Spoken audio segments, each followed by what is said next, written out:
ఓం నమస్తే. నేను doctor Venkata Chaganti, president university of applied Vedic sciences. తమిళనాడులో జరిగిన సంఘటన గురించి మనం మాట్లాడుకుందాం. ఆ సంఘటనకు సంబంధించి మీరు వార్తలు వినే ఉంటారు. ఒకసారి మీకు యూట్యూబ్లో వచ్చింది చూపిస్తున్నాను. ఆమె సాక్ష్యంతోనే పోలీసులకు ఉరిశిక్ష. 9 మంది పోలీసులకి ఉరిశిక్ష పడింది ఆమె సాక్ష్యం మూలంగా. ఆమె పేరు రేవతి. ఆమె అదే పోలీస్ స్టేషన్లో కానిస్టేబుల్గా పనిచేస్తూ, జూనియర్ కానిస్టేబుల్గా పనిచేస్తూ ఇవన్నీ విషయాలన్నీ ఆమె విట్నెస్గా నిలిచిందనమాట. అక్కడ ఏం జరిగిందో మీకు తెలుసు. ఆ, కోవిడ్ టైంలో పలానా టైంకల్లా షాప్స్ కట్టేసేయాలి అని చెప్తే ఒక సెల్ ఫోన్ అమ్ముకునే వ్యాపారి ఓపెన్ చేసి పెట్టడము, అతన్ని తీసుకెళ్లి జైల్లో పెట్టడము, ఆయన కొడుకు రావటము, ఇద్దరిని పోలీసు వాళ్ళు చితగా బాధేశారు.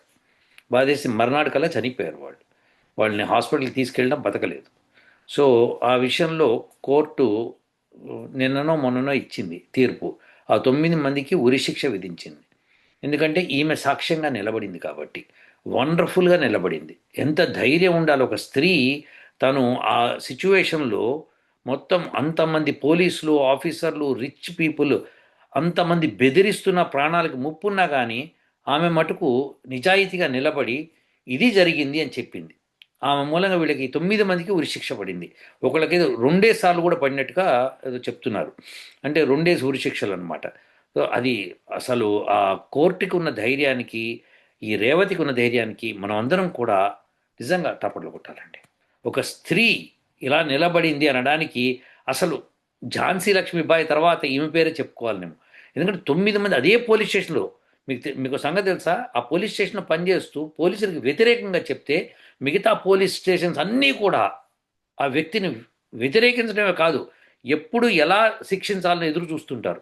అయినా సరే ఆమె నిలబడి న్యాయం కోసం ఆమె విట్నెస్గా నిలబడి సాక్ష్యం చెప్పింది. అది ఎంత గొప్ప విషయం చెప్పండి. స్త్రీ అయి ఉండి, తనకి కుటుంబం ఉంటుంది, పిల్లలు ఉండొచ్చు, భర్త ఉండొచ్చు, ఇంకేమైనా ఉండొచ్చు. సో ఇవన్నీ కూడా అందరినీ బెదిరించినా కానీ ఆమె నిలబడటం అంటే హ్యాట్స్ ఆఫ్ అండి. నిజంగా చెప్తున్నాను. ఆమెకి చేతులెత్తి నమస్కారం చేయాలి మనం అందరం కూడా. ఆమె అసలు అంత గొప్ప వ్యక్తి. మన దేశంలో ఇలాంటి వాళ్ళు మిగిలారు అంటే అలాంటి వాళ్ళకి మనము ఖచ్చితంగా, ఖచ్చితంగా భారతరత్న అవార్డు ఇచ్చినా తప్పులేదు. అంత వండర్ఫుల్ అనమాట.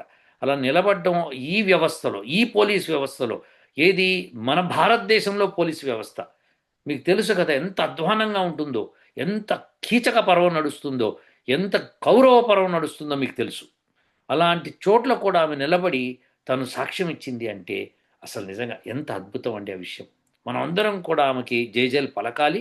అలాంటి వ్యక్తులకి మనము ఏమి చేసినా తక్కువే.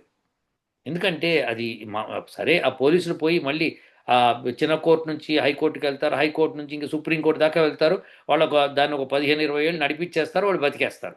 అందులో 10 మంది చేశారట. ఒకడు చచ్చిపోయారట ఆల్రెడీ. అంటే వాళ్ళు మామూలుగా సహజ మరణం అయిపోయింది. సో ఇప్పుడు ఈ మిగిలిన వాళ్ళు కూడా వాళ్ళు చనిపోయేదాకా కేసుని అక్కడి దాకా తీసుకెళ్తారు. ఈ లోపల ఈమెను ఎంతమంది బాధ పెడతారని భయంగా కూడా ఉంది.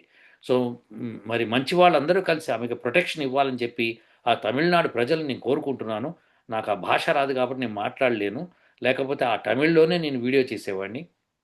ఇంగ్లీష్‌లో చేసినా కూడా పట్టించుకోడు. ఎందుకంటే అక్కడ మనంతా హైఫై వాళ్ళంతా ఇంగ్లీష్ వాళ్ళు వేరేవి చూస్తూ ఉంటారు. ఇవి చూడరు. కాబట్టి మనం తెలుసుకోవాల్సిందేంటంటే వేదం అదే చెప్పిందనమాట. వేదము ధీమంతురాలు అని చెప్తుందనమాట. అంటే అంటే బుద్ధి.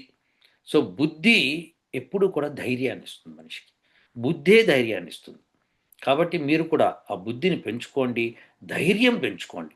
ఆ ధైర్యం అనేది నిర్ణయించుకోవాలి మీరు. ఒకసారి ఒక అమ్మాయి కూడా మనకి ఒకసారి రాసింది. ఎవరో ఆ టైంలో ఏ టైంలో మన పహల్గాన్ టైంలో అనుకుంటా. ఆ టైంలో ఒక ముస్లిం అతను ఆఫీస్‌లో పనిచేస్తున్న అతను హిందువులకు వ్యతిరేకంగా ఏదో రాస్తే అతన్ని ఎదిరిస్తే ఆమె ఉద్యోగం నుంచి తీసేశారు. అంత ఘోరం జరిగిందనమాట. ఇప్పుడు అలా ఒక చిన్న విషయానికి జరిగిందంటే ఇది ఎంత పెద్ద విషయం చూడండి. ఎంత పెద్ద విషయమో చూడండి ఇది. ఇది మామూలు విషయం కాదు. మీరు ఎన్ని సినిమాలన్నా చూడండి, దానిలో సాక్ష్యం చెప్పేవాడిని ఎంత బెదిరిస్తారు. అమెరికాలో కూడా అంతే. సాక్ష్యం చెప్పాలి అంటే వాడిని కాల్చేస్తారు. కాబట్టి అలాంటి సాక్ష్యం చెప్పేవాళ్ళకి విట్నెస్ ప్రొటెక్షన్ అని చెప్పి వేరే చోటకి వేరే పేరు మీద పంపించేసి, బదిలీ చేసి, అక్కడ ఉద్యోగం ఇప్పించేసి, కొంత ధనం ఇచ్చి గవర్నమెంటే వాళ్ళని సెటిల్ చేసేస్తుంది.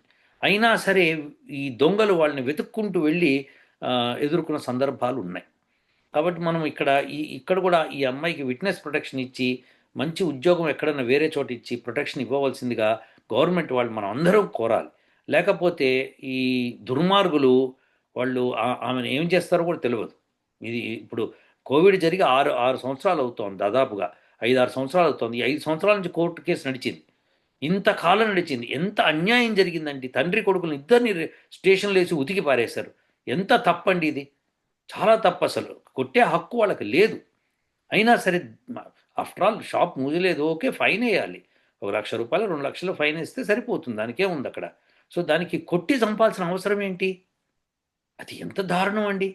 ఎంత బలుపండి అది. పోలీసులకి ఎక్కువ శిక్ష ఉండాలి. ఇది నిజంగా ఈరోజు వేద విజయం అని చెప్పాల్సి వస్తుంది. ఎందుకంటే న్యాయమూర్తులు కరెక్ట్గా శిక్ష పాటించారు. వాళ్ళు పోలీసులు ఆఫీసర్లు అయి ఉండి అలా చేసినందుకు శిక్ష కరెక్ట్ వేశారు. అది ఉరి శిక్ష కంటే ఎక్కువ వేయాలి.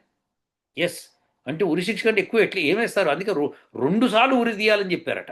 అదేమిటో విచిత్రం కదా. అంటే ఒకసారి ఉరి తీసి చచ్చిపోయాడు అనుకోండి, చచ్చిపోతాడు, అయినా సరే మళ్ళీ ఉరి తీయాలంటే ఎంత అఘాయిత్యం చేశారు వాళ్ళు అనేది మనకి బయటపడుతోందనమాట. సో మీరందరూ కూడా ముక్త కంఠంతో ఆ రేవతిని మెచ్చుకోండి. అంతేకాకుండా వీలైతే కనుక ఆమెకి మరి ఫేస్బుక్ ఉందో వాట్సాప్ ఉందో మనకు తెలియదు, అభినందనలు తెలపండి. మీరందరూ కూడా అండగా ఉంటామని చెప్పండి. ఎందుకంటే ఆ ధైర్యం కావాలి. ఒక స్త్రీకి కానీ ఒక పురుషుడికి కానీ ఆ ధైర్యం ఇవ్వాలి. మంచి వాళ్ళు ఇవ్వాలి. ధర్మాత్ములు ధైర్యం ఇవ్వకపోతే ఎవరిస్తారు చెప్పండి? రాముడు సీతను ఎత్తుకుపోయిన తర్వాత, రావణాసుడు సీతను ఎత్తుకుపోయిన తర్వాత రాముడు ఏం చేశాడు? కట్టకట్టాడు. వానర సైన్యాన్ని కట్టకట్టాడు. ఎవరెవరైతే ధర్మాత్ములను రండి అన్నాడు. ఆ ధర్మాత్ముడు ఎలా తెలిసింది? సుగ్రీవుడు ధర్మాత్ముడు అని తెలిసింది. సుగ్రీవుడు భార్యని వాలి ఎత్తుకుపోయాడంటే కబ్జా చేశాడు. చేసేసి పెట్టేసుకొని బందీ చేసి తను వాడుకున్నాడు. ఎంత దారుణం చెప్పండి. సో దీనికి సుగ్రీవుడికి హెల్ప్ చేసి సుగ్రీవుడు ధర్మాత్ములందరినీ వానర సైన్యాన్ని కట్టకట్టి ఎక్కడెక్కడి నుంచో తీసుకొచ్చి మీరంతా ధర్మం కోసం పోరాడాలి అని చెప్పి ఆ ధర్మాన్ని నూరిపోసి ధర్మం అంటే ఏంటో చెప్పి పోట్లాటికి తీసుకెళ్ళాడు. ఆ వానర సైన్యంలో ఎంతమందికి ఏం ప్రాబ్లమ్స్ ఉన్నాయి, ఏమున్నాయి, వాళ్ళు ఏం ఆలోచించలేదు. ధర్మం కోసమే అంతా ముందుకు వస్తున్నాం అన్నారు. అది ధర్మం అంటే. సో అలాంటి ధర్మం కోసం మనం అందరం పోట్లాడాలి, పోరాడాలి. ఈ రోజున ట్రంప్ కూడా ఇక్కడ ఇరాన్ మీద యుద్ధం చేస్తున్నాడు. అది నిజమా, అది మంచిదా కాదా, చెడా, ఎవరు తప్పుంది అన్నది ఆలోచిస్తే మీరు ఒకసారి ఆలోచించండి. అక్టోబర్ 7th 2022లో మనకి ఈ హమాస్ వాళ్ళు వచ్చి ఇజ్రాయిల్ని కొంతమందిని బందీగా తీసుకొని వెళ్ళిపోయి నానా అఘాత్యాలు చేశారు, రాక్షస వృత్తి చేశారు, పైశాచిక ప్రవృత్తి ప్రదర్శించారు. అలాంటి హమాస్కి ఇరాన్ తోడ్పడుతోంది, ఇరాన్ సహాయం చేస్తోంది. మనకి దానికి ప్రూఫ్ ఉందా అంటే ప్రూఫ్ ఉంది. డైరెక్ట్గా మీ అందరికీ తెలిసిన ప్రూఫ్. ఆ ప్రూఫ్ ఏంటంటే ఇజ్రాయెల్ హమాస్తో పోరాడుతూ పాలస్తీనాలో పోరాడుతుంటే ఇరాన్ వాళ్ళ రాకెట్లతో ఇజ్రాయెల్ మీద 300 రాకెట్లు వదిలేరు. అది దారుణం కాదండి? వాళ్ళకేం పనండి అట్లా చేయడానికి? అలా వాళ్ళు చేసినప్పుడు అమెరికా ఇజ్రాయెల్ సపోర్ట్కి ఇక్కడ రావడం తప్పేంటి? ఇంకా మీరు చెప్పండి, ఏ ధర్మమో? ఇజ్రాయెల్ ఇరాన్ని ముట్టకుండానే ఇరాను ఇజ్రాయెల్ మీద దాడి చేసింది. ఎందుకు? ఇజ్రాయెల్ హమాస్ని చితక్కొట్టేస్తోందని. ఎందుకంటే హమాస్కి సపోర్ట్ ఇరాన్. సో ఇది ఎవరు తప్పు ఇప్పుడు చెప్పండి? ఇది ఇరాన్ తప్పు. హమాస్, హెజ్బుల్లా ఇలాంటి వాళ్ళు పెంచి పోషించి ఇజ్రాయెల్ మీద దాడి పంపిస్తోంది. అంటే ఆమె ఇరాన్ చేస్తున్న యుద్ధమే కదా, పైశాచిక యుద్ధమే కదా, అధర్మ యుద్ధం కదా అది. ఏదైనా ఉంటే ధర్మంగా పోరాడండి, ధర్మంగా తీసుకురండి, ప్రజల మధ్య తీసుకురండి, అన్ని దేశాలని కట్టకట్టండి, మాట్లాడండి, చెప్పండి ఇది ప్రాబ్లం అని. కానీ అలా కాకుండా దారుణంగా హమాస్ వాళ్ళు దారుణం చేస్తే ఆ దారుణానికి సపోర్ట్గా ఇరాన్ ఉండింది. వాళ్ళకి పైసలు కానీ అమ్యునిషన్ కానీ అన్నీ ఇరానే ఇస్తుంది. అంతేకాకుండా ఇజ్రాయెల్ పోట్లాడుతుంటే ఇజ్రాయెల్ మీద అకారణంగా దాడి చేసింది. వీళ్ళకి ఇరాన్కి ఇజ్రాయెల్ అసలు ఏమీ చేయలేదు. అయినా 300 మిసైల్స్ వదిలింది. అప్పుడు మళ్ళీ ఇజ్రాయెల్ కూడా వదిలితే వాళ్ళిద్దరి మధ్య సంధి కుదిర్చారు, అటు ఇటు చేసి ఆగింది. ఇప్పుడు మళ్ళీ అదే కూడా. సో ఇప్పుడు అమెరికా ఇరాన్ మీద యుద్ధం రావడం ఎట్టి పరిస్థితుల్లో అధర్మం కాదు, ధర్మం. ఎందుకంటే ఇరాన్ చేస్తున్న దాష్టికం అంతా ఇంత కాదు, అది చాలా దారుణం చేసిందనమాట. హమాస్ని, హెజ్బుల్లా లాంటి తీవ్రవాద సంస్థల్ని రెచ్చ కొట్టకూడదు, అది తప్పది. నువ్వు ఒక ఇజ్రాయెల్ లాంటి దేశాన్ని మొత్తాన్ని వైప్ చేస్తానని చెప్పి ఇరాన్ మినిస్టర్ నిన్ననో ఏదో స్టేట్మెంట్ ఇచ్చాడు. ఇజ్రాయెల్ మొత్తం తుడిచేసేయాలి, వాళ్ళ మనుషులను ఎవరిని ఆ రేసులే కూడా చేసేయాలన్నాడు. మరి ట్రంప్ అన్నాడు కదా, అంటే ట్రంప్ చెప్పాడు సంధికి రండి, లేకపోతే మేము వేసే బొమ్మలకు మీరు పోతారని చెప్తున్నాడు. తప్పేం లేదు. ఆయన కొద్దిగా వార్ చేసి సంధి కుదుర్చుకోండి అన్నాడు. అదే శ్రీరామచంద్రుడు కూడా అదే చేశాడు. యుద్ధానికి ముందర సంధికి పిలిచాడు, ఆ తర్వాత మధ్యలో కూడా సంధికి పిలిచాడు. ఇప్పటికన్నా నువ్వు లొంగిపో అని చెప్పినా వినలేదు. సో ఇరాన్ కూడా అలానే దాష్టికం చేస్తుంది. మనం అందరం కూడా ధర్మం వైపు ఉండాలి. ఇజ్రాయెల్ కరెక్టా, ఇరాన్ కరెక్టా అన్నది కాదు సమస్య. ఇక్కడ హిజ్బుల్లా కానీ ఈ హమాస్ కానీ వచ్చి ఈ ఇజ్రాయెల్ మనుషుల్ని ఎత్తుకుపోవడం అన్నది పైశాచికత్వం అంటున్నా. ఏదంటే యుద్ధం చేయి, మేము యుద్ధానికి వస్తున్నాం మీ మీదకి అని చెప్పాలి, చెప్పి యుద్ధం చేయాలి. అంతేకాని పైశాచికంగా మనుషులను ఎత్తుకుపోయి, పోనీ ఎత్తుకుపోయి బందీలుగా పెట్టుకున్నారా? కాదు, వాళ్ళు చెరిచారు, చిన్నపిల్లల్ని కడుపులోంచి పేగుల్లోంచి బయటికి తీశారు. ఎంత తప్పండి! పిల్లవాడిని బయటికి తీసి నరికారండి. అసలు ఏమి దాష్టికండి మంది! మనుషుల రాక్షస ప్రవృత్తి అది. ఆ రాక్షసుల్ని మనం క్షమించచ్చా చెప్పండి? మన దేశం మీదకి వచ్చిన మన ఇంటి చుట్టుపక్కలకి ఎవరిని వచ్చినా కానీ మనం ఏం చేయాలి? ధర్మం వైపు ఉండాలి. అలాంటి అధర్ముల్ని వెంబడిపడి చంపాలి ఖచ్చితంగా. ఇజ్రాయెల్ ఎంత చిన్న దేశం తెలుసా అండి? ఆంధ్ర రాష్ట్రం అంతా కూడా ఉండదు. అటువంటిది బ్రహ్మాండంగా పొట్లాడుతున్న చుట్టుపక్కల ఉన్న మొత్తం ముస్లింలతో. అంటే ఏంటి, ఆ ముస్లిం వాళ్ళు ఎంత దాష్టికం చేస్తున్నారు? అలా చెయ్యొచ్చా? తప్పు కదండి. చిన్న దేశం బతకని వాళ్ళు పొండి అన్నారు, చెప్పని స్నేహంగా ఉండాలి. ఏదో పాలస్తీనా మీకు కావాలంటున్నారు, దానికోసం ఇంటర్నేషనల్గా చెప్పారు, ఎస్ పాలస్తీనా దేశంగా రికగ్నైజ్ చేద్దామన్నారు. జరుగుతున్నది కదా, ఆల్రెడీ సంధి కూడా ఏర్పాటు చేశారు కదా. చేసిన తర్వాత ఇక పాలస్తీనా అభివృద్ధి కోసం పాటుపడుతున్నారు కదా ఒక పక్కన. మరి ఇదేం కదండి? ఇరాన్ వాళ్ళు చేస్తున్నది చాలా తప్పండి. They should have not supported that way. హమాస్ని హుజ్బుల్లాని మేము సపోర్ట్ చేయము అని ఒక్క మాట చెప్తే ఇజ్రాయెల్ వెనక్కి వెళ్ళిపోతుంది. ఒక్క మాట చెప్పకుండా ఇజ్రాయెల్ మీద దండయాత్ర చేయిస్తున్నారు వాళ్ళ చేత. అంటే ఇది దాష్టికమా కాదా అండి? దాష్టికమే కదా. మరి అలాంటి వాళ్ళకి, హమాస్ లాంటి వాళ్ళకి అండగా ఇరాన్ ఉంచున్నప్పుడు ఇజ్రాయెల్కి అండగా అమెరికా ఉండాలి కదా. అమెరికా ఏంటి, అసలు మనమే ఉండాలి. ఇజ్రాయెల్కి అంత అన్యాయంగా జరిగితే, మన పెహల్గాంలో జరిగితేనే, కొంతమందిని ఊరికే కాల్చి చంపితేనే, మతం పేరు మీద చంపితేనే మనం వెంటనే దండయాత్రకు సిద్ధమయ్యాం. ప్రపంచంలో ఎక్కడన్నా సరే ఇలాంటివి జరుగుతున్నప్పుడు భారతదేశం ముందుండాలి.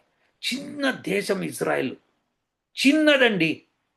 భారతదేశంలో ఒక రాష్ట్రం అంతా కూడా లేదు. అలాంటి ఇజ్రాయిల్ మొత్తం చుట్టుపక్కల వాళ్ళందరినీ గడగడలాడిచ్చేస్తాం. మనకేమైందండి మాయరోగం? పాకిస్తాన్లో ఏదో మాట అంటే ఏసి పారేయాలి, తర్వాత చూసుకోవాలి. బంగ్లాదేశ్ వాడు అన్నది వేసేయాలి. ఎందుకు? మన భారతదేశంలోనే ముస్లింలు అక్కడ నార్త్ ఈస్ట్లో మాదే ఇది రాష్ట్రం, మేమంతా ముస్లిం రాష్ట్రం చేస్తాం, ఇక్కడ ఇంకో బంగ్లాదేశ్ చేస్తామంటే వాళ్ళు ఏం చేయట్లేదు. మమతా బెనర్జీ పిచ్చి పిచ్చి కూతలు కూర్చింది, పిచ్చి పిచ్చి అగేన్స్ట్ రాజ్యాంగం ఇన్ని చేసిన తప్పులు అయినా ఆమెను ఏం చేయట్లేదు. అంత పిరికి వాళ్ళు భారతదేశంలో ఉన్నారండి. అలాంటి చోట రేవతి లాంటి అమ్మాయి నిఖార్సుగా నిలబడింది. మనం అందరం కూడా అప్రిషియేట్ చేయాలి. నా నమస్కారాలు అమ్మా నీకు. ఇలా మీరందరూ కూడా ధైర్యంగా ఉండాలని కోరుకుంటున్నాను. మనమంతా కూడా ధైర్యంగా ఉందాం, ధర్మం వైపు నిలబడదాం. ఉంటానండి. ఓ